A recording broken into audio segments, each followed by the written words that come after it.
અમદાવાદના શીલજના ફાર્મ હાઉસમાં રેવ પાર્ટીનો પર્દાફાશ। ઝેફાયર ફાર્મ હાઉસમાં ગઈકાલે યોજાઈ હતી પાર્ટી। એન્ટ્રી પાસ વેચી કરાયું હતું પાર્ટીનું આયોજન।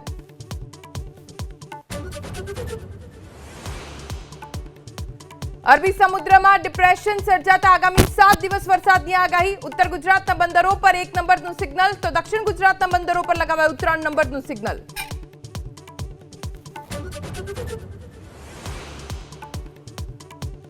ગીર સોમનાથના વેરાવળમાં વરસાદી ઝાપટા। સોનારિયા, કાજલી, સુત્રાપાડા, બાદલપરા સહિતના ગામમાં વરસ્યો વરસાદ। કમોસમી વરસાદના કારણે ખેડૂતો મુકાયા ચિંતામાં।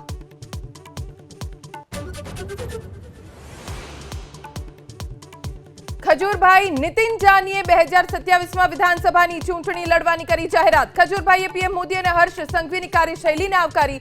જો કે કયા પક્ષમાં જોડાશે તે મુદ્દે સસ્પેન્સ યથાવત। કોઈ ચારે વિચાર નથી કર્યો, પણ હવે એવું લાગે છે કે 2027માં આમને ઉતરવું પડશે।